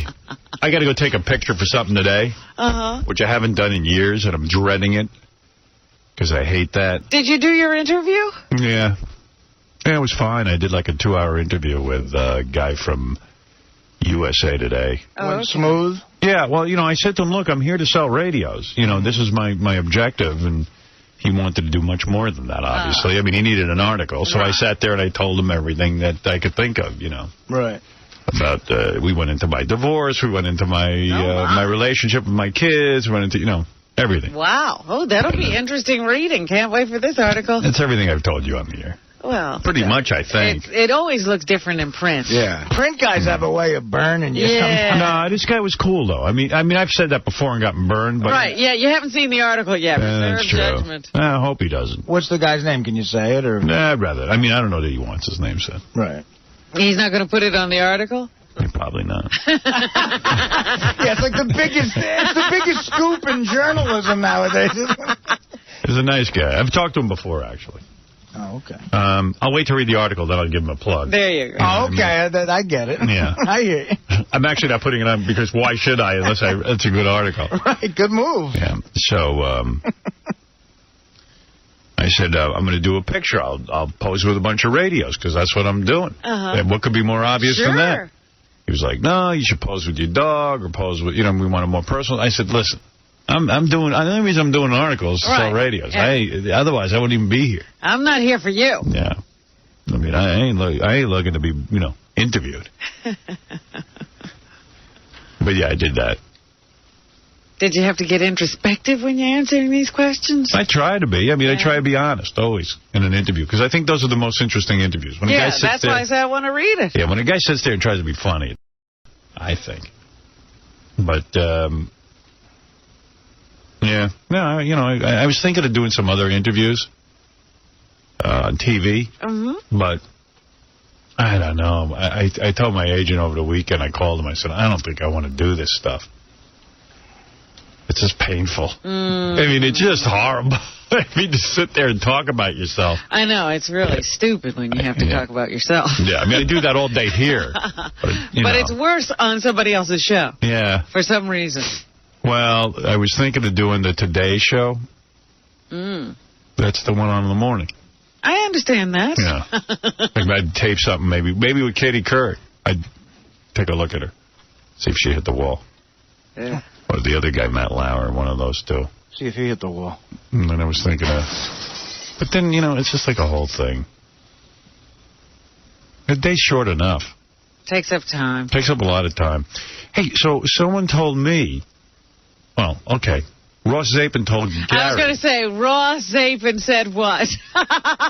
Ross was... My friend Ross... Me. Well, he didn't tell me. He told Gary. Ross said he was walking down the street on, I guess, Friday. No, it was the middle of the week. Okay, middle of the week. Again, I didn't speak to Ross about this. He said he was walking down the street, and he sees Robin out on the street with a camera crew handing out something about the Master Cleanser, that horrible starvation diet she's on. It worked. Horrible starvation. And I said, well... The thing that gave me back my health. Oh, please. Oh, please, nothing. Oh, giver of life. That's right. You know what? It's not worth living. You got to drink that crap. I tried it. Okay. I can't even get my mouth near it. Did you try it? Oh, my God. Who made it for you? Ralph. Oh, Ralph doesn't know how to make it. Ralph never made it properly in his life. He makes it all the time. And he uses the wrong syrup. He uses everything wrong. It was horrible. He uses real lemon, not lemon. What's the difference between real lemon and lemon? Real lemon is imitation lemon juice. Yeah. Oh, I know what I forgot. The chocolate syrup and milk. Yeah. That makes it taste good. I don't know, man. I ain't drinking that. I got to eat something. Don't have to drink it. Like I said, I was dying. Now I'm fine. Hey, so what were you doing? Was this for your TV show? Yeah, no, it's not for the show. I told you we're putting together this marketing package for that convention, and we were just out there doing some little bit. What is going on with that new TV show? They did a whole... You talk about interview. I was grilled on camera for like 6 or 7 hours one day. But it's for your own show. Right. And one of the things I talked about was regaining my health with the Master Cleanser. So they'll shoot to me trying to get people to taste it, and watch their strange reactions when they taste it. But why do you want people to... In other words, like, okay... You talk about the Master Cleanser. Robin's putting together this piece for the National Association of Television something or other. Where she's going to go and try and sell her show to all these different markets. Right, which sounds like a very stressful thing to do. But okay, but wait a second. So they interview her because they're putting together a promotional package. And she talks about the Master Cleanser. Fine.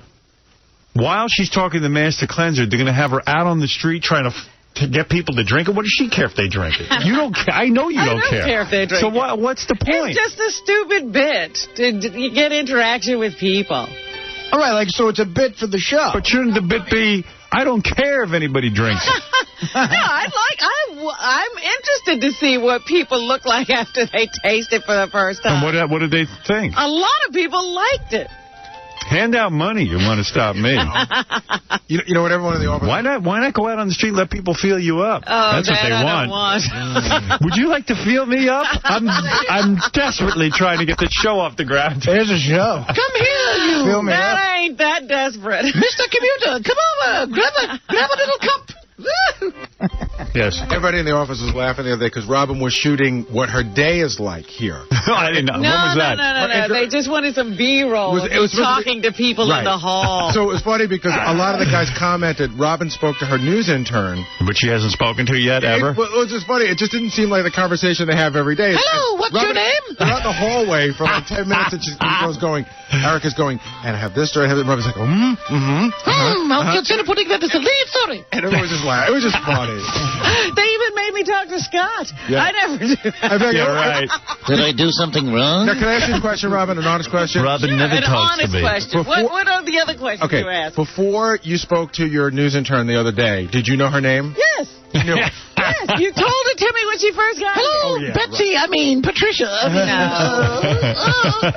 So you're standing, for the setup, you're standing in the hall talking to your news intern. This is Ganji's. Ganji, they keep asking Ganji for B-roll of me around here. Right. And Ganji's like, well, let's stage something. Go talk to your intern about the news. Talk to Scott. Do you know you have 2 news interns?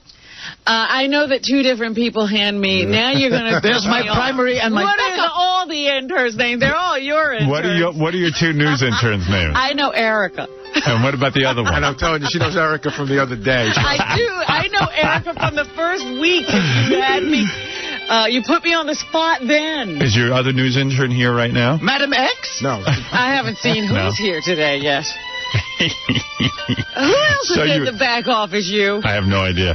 So wait a second. So they got you on camera, and you had to talk to the news intern. Right. And so what do you... Hello? No, we just stood there and went through some articles. She's like, Robin's like, what do you have for me today? No, Erica, that's Fallujah. It's not even for the sound. It's just for the look of standing there talking to somebody. I have Bernie Carrick with Judith Regan. Ooh, this is a nice juicy item. We'll put that first.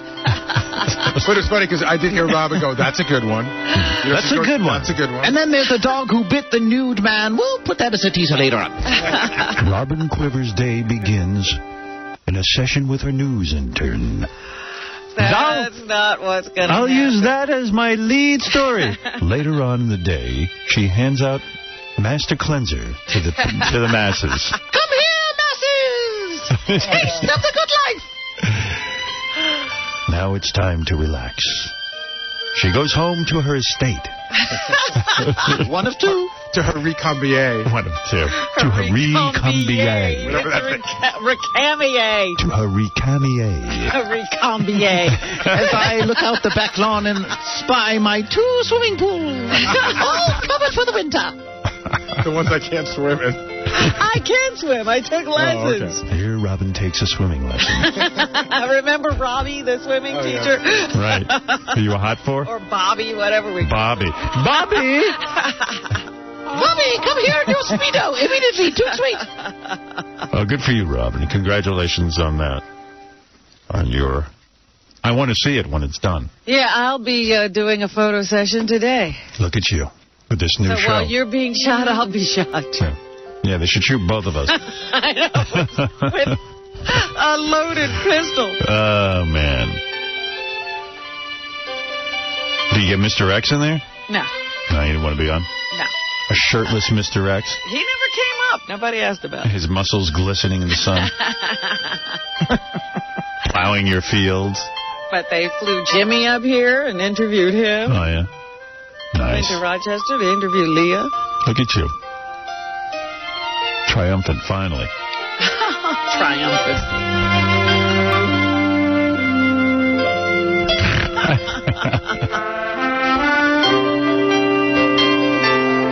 You got to make this your theme song. This is the wrong tempo of music. No, it's not. Oh, this is fine. terrible. Robin Quiver Show. I would go to sleep if this. That's my cue to go to nap.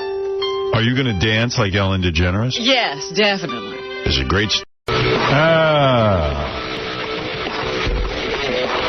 No, yeah, Ronnie the limo driver is on a commercial for a good buddy of mine. He's a Cadillac dealer. He's a good guy. But Ronnie comes up to me the other morning. He goes, hey, Howard, do you mind if I do a commercial for Cadillac? Now, of course I mind.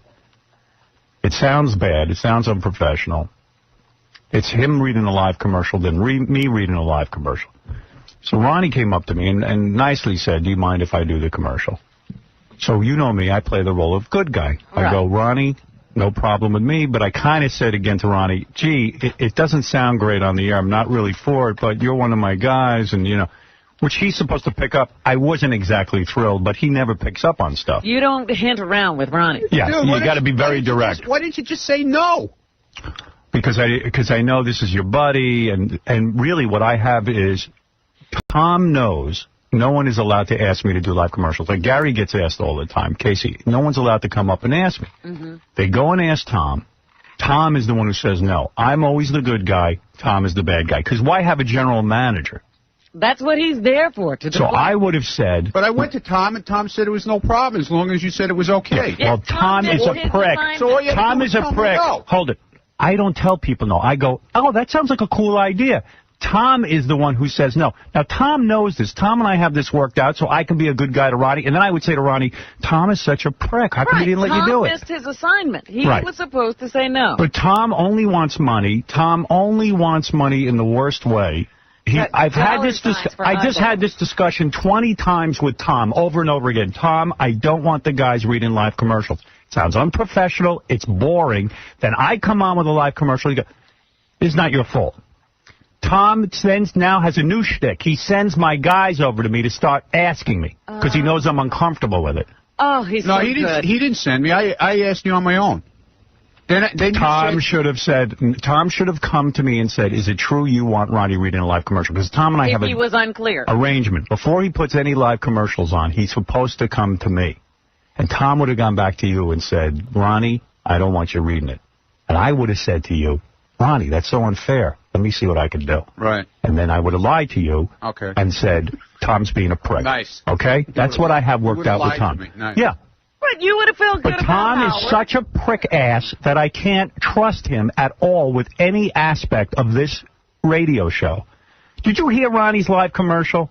Yeah. How bad does it sound? It wasn't great. And tell him Ronnie sent you. What does that say to you? I didn't write the copy. I know that. Tom, I thought you and I had a thing worked out. You came to me the other day. Howard, do you want Gary reading a live commercial? Do you want Casey reading a live? I said, Tom, you know my feeling on it. It makes it sound like amateur hour. Absolutely. You're sitting in your car. It's mind-numbing. But here's what got... And I'm supposed to be the good guy. Can I explain my part of this? It's always the same thing. You're money hungry. You're absolutely. Think about... It's no problem being money hungry, but think about your product, too. It's like McDonald's saying... You know what? Let's serve real... We got Mad Cow hamburger. Yeah, let's serve it. And let's blow up the whole cash cow. That's what you are. You don't get it. How many times have we had this discussion? All right, go ahead. Defend yourself. Go ahead. No, I don't have to defend myself to you. Why am I sitting here defending myself? What happened? But you said there was something you had to explain. Ronnie came to me and said he had had a conversation with you about it. You said it was okay. Right. Tom, look at me. I tell everyone it's okay. I didn't know that there was a secret language. Now that I understand... I've explained it a million times. You're the bad guy. I'm the good guy. I have no problem being the bad guy. Thank you. From this day forward, I'll be the bad guy. Here's the rule. Don't put on any live commercials with our guys until you talk to me. Even if they tell you they talk to me. Gotcha. Because when Ronnie comes to me, Ronnie's my pal. I don't want to be negative. I want you to be negative. And if that's the role that I need to play in that, now you're catching on. This is what I need you for. Be useful to me always. Kiss my butt. Get out. Okay. You're done. You're no longer the general manager. I'm no longer listening to you. You're not the principal. Oh, I am too. No, you're not. Please retire. It's time. He's waiting for me to retire. You're missing cues. Please listen to those commercials. Ronnie. You know. Don't you have any standards? Why would you want them on your station? Ronnie has a primo job around here. He doesn't need to be... answer? Do I still beat my wife question, Robin? No, how does he not know? He comes to me about every live commercial. Oh, if Howard says it's okay. That means Ronnie's got to now come to me personally and ask. I'm not good at saying no to people. Or that it opens up the floodgates. Well, I asked Howard, and Howard, how did you get yours on, Ronnie? I asked Howard, and Howard said it was okay. Exactly. I was surprised that... Yes, because you're supposed to talk to me about it. You know that. I mean, get out of this planet with you. I don't believe you. I always say to people, Tom's a smart guy. I don't know what goes wrong. What happened with you? I don't know. You're such a bright guy. You're a nice guy. Come on. No, I don't know. Did you hear that commercial? It's very uncomfortable for me to say no to Ronnie. He's a grumpy guy. Ron, you will never have to say no to anybody. Thank you. Please help me. Help me with this mess called fame. Oh, please, Ronnie. I don't want to have to. Listen, this is my problem. I don't want to be in a position to say no to you. Tom is supposed to be the gentleman. You said no. Hey, you said no to me about my dinner. You could have said no to me about you didn't pick up on that either. It wasn't easy. And when I mumbled to you walking down the hall, I go, yeah, I guess, Ronnie. But, I really don't appreciate the other guys doing it. And you should have said, you know what, Howard, I think I'm putting you on the spot. But that's okay. That's not your fault that you're slow. But Tom's slower than you are. No, you're slow. No, but the thing is that Tom is supposed to be my backup. I knew you'd have to go to Tom, and Tom knows he has to come to me about live commercials. That's how we work it. But no, he heard, Howard gave the green light. Boom. Of course I give the green light. I give the green light on everything. I think Ronnie should be allowed to pull his pants down and defecate in the studio. I don't care. But I'm not going to let him. You don't let him. We got our roles down and defined. No. I'm the good guy, you're the bad guy. That's a big guy. How did he forget? He didn't forget. He knew what was going on. He just wants to get that commercial on the air. Trust me, I know this guy like the back of my hand. I don't even know the back of my hand as well as I know this guy. I don't even spend time looking at the back of my hand. The guy still would have done the commercial. Of course. And I would have been your hero. Hey, Howard really wanted it. He wanted me to do it. Tom didn't want it. Tom's the bastard. You know how Tom wants you to wear a suit every day here? That's not Tom. It's me. But I make Tom make you do it. I don't feel comfortable telling you to wear a suit. I wear a suit every day. Right. Remember when you started wearing your jeans? Snow day today. Remember you started wearing your jeans outfit? You're going to be rock and roller? I don't want a limo driver in a rock and roll outfit. I want him in a suit.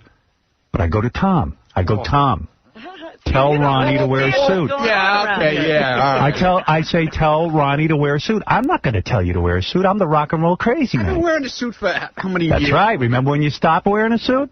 No. And Tom came to you and told you to... Yeah, well... okay, so think about it. Yeah, see? Yeah. Tom doesn't care what you wear. Yeah. Tom could care if you run around naked. No, he does. Could save some money. No, Tom does care. Tom does care. Yes. He does. Yes. Cares what I care about. That's right.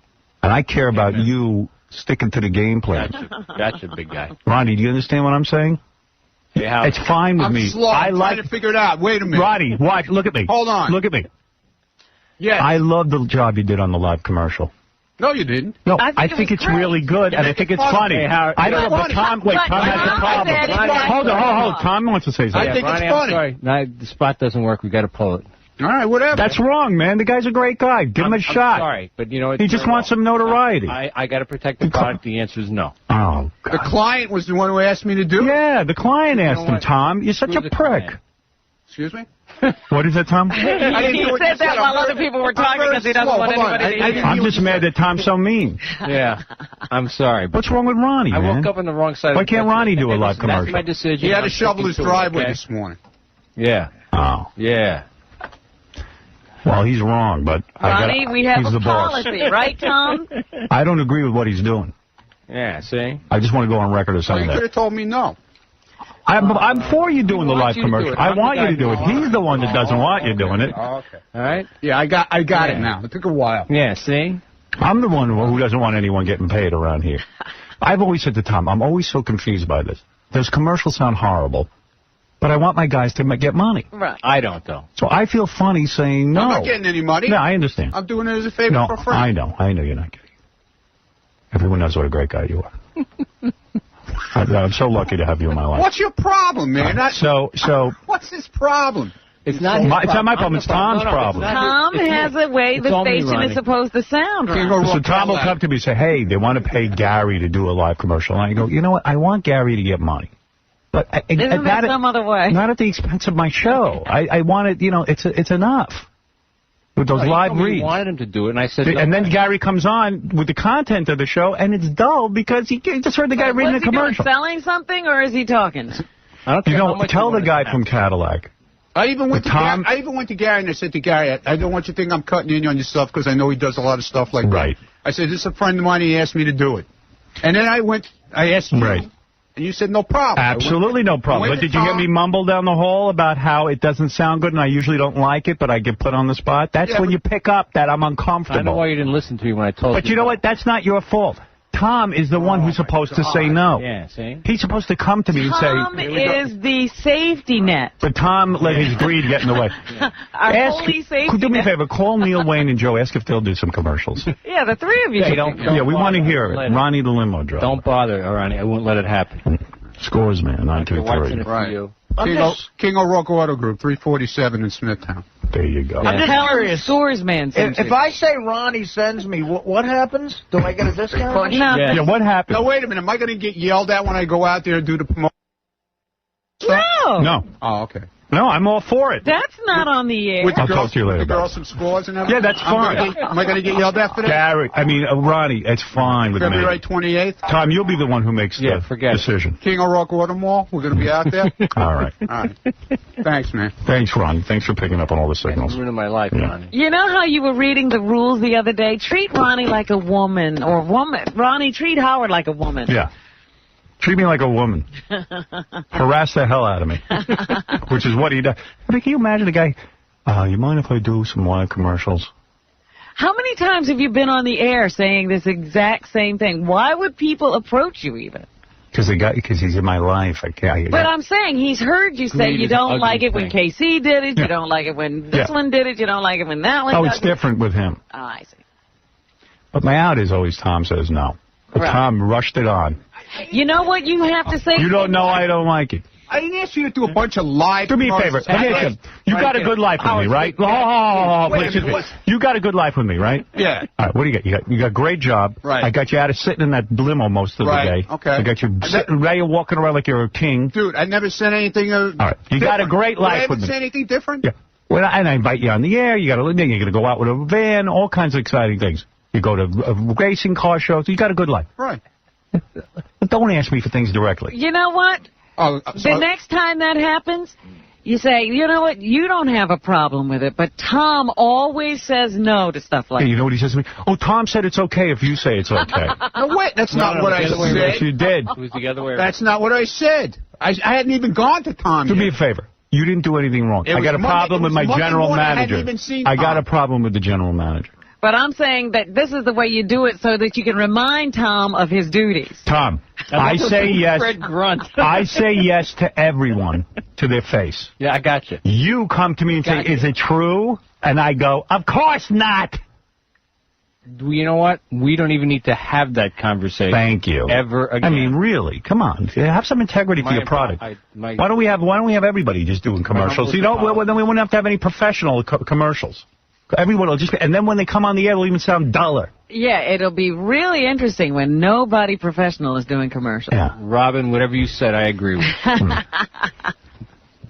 And Ronnie, I do love you and care about you. You're a great guy. I didn't ask you to love me. There's nothing to do with you. Well, you need love, believe me. No, I don't need love. See, I was surprised because Ronnie came to me and he said he spoke to you about it. And then, of course, he cornered me. And I was and then you. You know what it is? I got so many things on my mind. Normally, I make a note. Make sure Ronnie doesn't get the commercial. I'll tell Tom to go be the bad guy. And Tom knows. We've had discussions about you doing commercials, this one, that one. And he knows how I feel about it. I've had 50,000 conversations That's about why I was surprised when Ronnie told me. But Ronnie said... You were surprised. Do you know I tell Gary, you can do live commercials. I tell John he can do live. I tell Fred. I tell this one. Tell Artie. And then I talk to you, and I say, listen, X-May on the live commercial. Listen, what are we doing here? See, then when Gary gets on the air, is he doing a commercial or is he being interesting?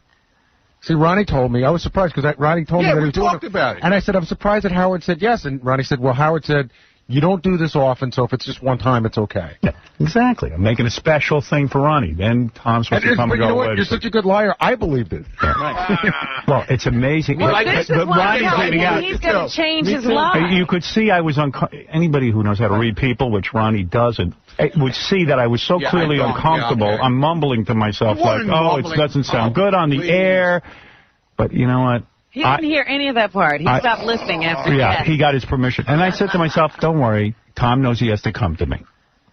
Tom didn't come. Tom rushed it on the air. I'm sorry. Go record it. It's okay with me. It's okay. Better than grunting, Fred. It's okay. Unbelievable. Really, everyone just leave me alone. I know I work on the radio and I'm very popular, but do me a favor. Stay away from asking me for things. Ask Tom, and I'll discuss it with Tom. No. Ronnie, you discuss it with Tom. I won't discuss it anymore because I don't discuss anything with me. I know the answer is. I'm dumping Charles for my middle name from now on. Well, unfortunately, you have to now be exposed to the truth that I'm the one saying no. I like to keep up the Wizard of Oz guys. I'm the one pulling the strings, but I can't do it with this guy. This guy won't let me be the good guy. I want to say, if I could say something, Howard, I want to say thanks for trying to make me not look the bad guy, but it's not going to work. I'll do it from now on. Thank you. Okay? You know what, Howard? I have something to ask. Now I've been exposed. I have to ask, since I got both of you here. No, I've been exposed. Is it okay if Benji does the welding school? Don't ask for anything. I have to ask for something. I was wondering when to bring up this request. Go ahead. I don't really have. Because it's okay with me, whatever it is. Tom's the prick. You want me to test Tom? Yeah. Tom, see if we can do it. Make a request. Robert, would you do a cat food commercial? There's a company that sells pearls over the internet, and they wanted me to read their live commercial. Is that okay? Of course. I mean, you're so important to me. That's great. Yeah? No, I don't care. What, Tom, is it okay for Robin? No, absolutely not. Why? Forget it. But why? What's the big deal? I just don't want it to happen. Well, she's important to me. I quit. How come she can do it? How much? Yeah, why does she get to do it? Yeah. No. How come I don't get to do it? I know. Why doesn't Ronnie get to do it? I'll read the pearl commercial. Robin, I'll do it. Ronnie, never ask me for anything. Number one. Oh, okay. I see that. Tom, if Ronnie screws up, which he will, and asks me for something, I'm going to say yes every time. Can't happen, though. All right. Thank you. Forget it. Okay. All right. Thank you. I have some voicemail to get to, and we have news to get to. We have a lot to get to. Thank you, Ron, for being so perceptive. And Tom, thank you for sticking to the rules. Nice. Real nice. Yeah. You're my man. I love you. Yeah, Ronnie, he loves me, all right. I don't want to be the bad guy. He loves me. I don't want to be the bad guy here, but this segment's over. Get out. Yeah, thank you. Thank you. No, let Ronnie stay. He's a great guy. Yeah. See? He no, I don't care how he said get out. All right. Thank you. Oh, so that's that good morning and the smile. Yeah. See? Yeah, that's right? it. I love you, Tom hates you. Yeah, I love you too, I know. Right. Tom hates everybody. He sure does. You're a mean man. Thanks, really. I can't believe you. I really can't. I don't believe it. Always trying to do something to me. All right, go back to the office and plot against me. Okay. Remember, my middle name is No. In the voicemail today. Will and Jason want to do a dildo ad. Us. It's really that Tom made Ron stop doing that commercial. Did you see that? That was gross. Yeah, why doesn't he let the guys do whatever they can do? Yeah. I don't know. Yeah. Okay, let's go to our phones for a second real quick, and then I'm going to play some voicemail. Let's go to Bruce. Hey, now. Hey, now. Yeah, I was going to talk about Dennis Miller's show. Yeah, I did a rap about it earlier this morning. It's not good. Not good, huh? And I'm not doing it to hurt his feelings. I mean, he's a nice guy. I think he's a funny guy, but the show is really, really unwatchable. Yeah, the guy's mixed up, too. He used to be Democrat, now he's a Republican. I don't care about that. That's okay. That's okay, but just convey it in a way that I understand it. And move the show along. All right. I'm going to have to check that out tonight. Now you've intrigued me. I've got to take a break here, Robin, unfortunately, because I was going to do voicemail, and everyone would enjoy it, but I was sidetracked. Your father was doing a yogurt commercial. Oh, good. I'm all for that. And your mother is doing Midas mufflers. Yeah, who is featured in this commercial break? What is it, Double A? Hey, what's going on, Howard, man? Great to see, on such a crappy day, you guys are back in. And hey, Double A, do you need to plug any of your friends' businesses? Yeah, if you don't mind. I mean, we've been friends for a while now. I mean, I need about... Thank you. Yes, Robert, go ahead. Hey, when did Ronnie become such a celebrity? I mean, I don't know. You'd have to ask Tom. You'd have to ask Tom. Tom will throw. This is like the King Family Hour. Remember that show 100 years ago? Oh, yes. Or the Osmond family. Every member of the King family, there'd be 50 people on the show. Yeah, everyone's a celebrity. Everyone's commercial. Yeah. I said to Tom, it sounds terrible on the air, and I put a stop to it. I mean, he's supposed to be doing security, and he's doing live appearances. It's ridiculous. Well, this is all he ever wanted. He always says, how come all these guys get live appearances? How come no one wants Ronnie the limo driver? You're kidding. I swear. I go, because nobody cares. And why do you care? You're supposed to be driving the limo. I need a guy to drive the limo. I really need a driver. One who's into it. I'll drive your limo, Howard. Thank you. No problem. My problem is I put everyone on the air. Next thing I know, I got prima donnas. Then they get booked. Why can't I read a live commercial? Call Dr. Della Russo. Where is Ronnie's commercial? I got to play that. Oh, it was amazing. It stopped me in my tracks. Tell him Ronnie sent you. I didn't even know what he was talking about. Get $200 off. You got it? Oh, that's his commercial? Look at you being all efficient. Mr. Western Kentucky. This is Ronnie the limo driver, and I want to tell you about the best car dealer on Long Island. Every car I own, I got from these guys. It's King O'Rourke Auto Group on Route 347 in Smithtown and in Port Jefferson. They carry the hottest cars on the road right now. Imagine sitting through this. I did, and I was like, what is he talking about? I couldn't follow anything. Everyone I know there. Right now, they have over 1,000 cars in stock, including the new Cadillac XLR, 2-seat Roadster, and CTS. And my personal favorite, the Cadillac Escalade, which you can smart buy. That is a nice car. Now, wait a minute. But then he gets to this smart buy. I don't know what the hell he's talking about. This week for just $5.99 a month with nothing down. Also, I didn't write the copy. Check out the all-new Pontiac. Hey, yeah, what are you criticizing Ronnie's read? At Grand Prix, Vibe, and the complete line of Buicks and GMC trucks. What's wrong with that? Best part is, most of these cars qualify for 0% financing for 60 months. I'm telling you, go see these guys. Mention Ronnie the limo driver sent you, and they'll take off an additional $200. Mention Ronnie the limo driver sent you. 200. That's the same as saying tell him Howard sent you. Right. Off your best negotiated price. King O'Rourke Auto Group on Route 347 in Smithtown. And in now, wait a minute. Do you do that before you negotiate or after? Yeah, when do we tell him Ronnie sent you? All I know is, thank God I got this deal with ABC. I got to go work for a network and have my own show where I interview important people. What's so bad about that? And when did they allow Ronnie the limo driver commercials? Yeah, he's going to read all your commercials. Ronnie the limo driver for ABC Sports. Mention my name. $200 up your Super Bowl ticket. Jefferson. Or check out their inventory at www.kingo'rourke.com. All right, I had enough. In Smithtown. This is Ronnie the limo driver, and I'm here to talk about my favorite computer company, Microsoft. Seattle. I'm Seattle, Washington. I love these guys. When you go in there, tell them Ronnie asked Howard and he said it's okay. Yeah, I didn't write the copy. Bill Gates will take You off. didn't? I didn't. I thought you were a copywriter now. I didn't think it was so. I didn't think I did such a bad job. Some agencies on the phone calling. They say they want Ronnie to read their For voiceover. Yeah, my phone is ringing right now. I feel it. All right. Thank you. I think the line about smart buy makes me sound insincere. I know you don't normally do it, but I was thinking maybe you could let me read a live commercial. They got all the hot cause. All right, we're going to be back. Over 1,000. We'll be back right after these. Family time is quality time in the Stern household. Alan, how do you feel about the new Roosevelt football team? Do you feel that it is a benefit educational-wise, or does it give the children that attend these games a feeling of belonging? I'd like to have your opinion. Well, I think that the Roosevelt football team is just wonderful, and I think when people go, they really get thrills out of it, seeing their own game being played. Thank you very much. One other question. Do you feel that the United States should remain in the United Nations, as a member of the United Nations? Howard? Yes, I really do. Is there any special reason why you feel that they should? Well, there should be peace in all the countries, and we wouldn't want any war. Because we don't want the Japs anymore. I told you not to be stupid, you moron.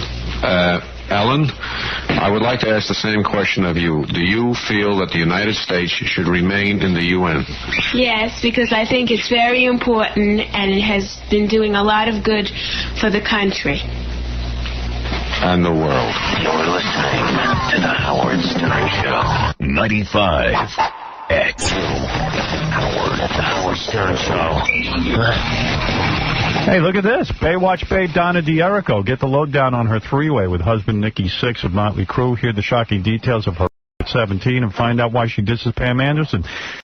Confessions of a hot chick tonight on E! I didn't know we were turning it around so quick. Wow, yeah, that's quick. Wow. That was that good of an interview. Yes, it was a very important interview. I mean, I think so. Yes. Thank you. Yeah. Donna D'Erico. Hey now. Yeah. Interesting interview. Absolutely. She gave me a 3. I'm very excited about that. Yeah. I was up to a 5. Yeah, well. I don't believe it, though. Kissing your ass. Yeah, John, what's up? Hey, Howard, how you doing today? Hey. I'm going to tell you something. When Ronnie gets on the radio, I just want to smash my head through a brick wall. I can't stand his voice. I wouldn't buy anything. If I was looking for a car, I wouldn't go any place he was plugging. And just watching him strut around scores like a makes me puke. As soon as he comes on the air, I'm telling you, the show comes to a standstill. And you should just definitely get rid of this guy. All right. Thank you for the call. Not leaving a gray area. No, that was Ronnie's dad, too. That's cold. That's awful. A father should be supportive. You know, the commercial just ran again. Oh, it did? Yeah, it did. I knew it. I wasn't listening. It was good. Sean, you're on the air. Hey, you know what it kind of reminds me of when you watch Satellite and, like, you're in a different state? Yeah. Like, Grandma Pappy's crawfish. Yeah. You know, and then there's, like, some old man storing the shelf, you know what I'm saying? Like, Ronnie, did you really buy a car from them ever? Like, He probably did, actually. That is his good pal. And that Cadillac guy is a really good dude to go to, by the way, because I've done business with him. Yeah, don't hold the commercial against him. Yeah, he's a real honest guy. but let me tell you, I would trust them. He reads like a 3-year-old. Smithtown and Port Jefferson. They got 1,000 cars on the lot. Rock. The SRX is great, and my personal favorite, the Escalade. Or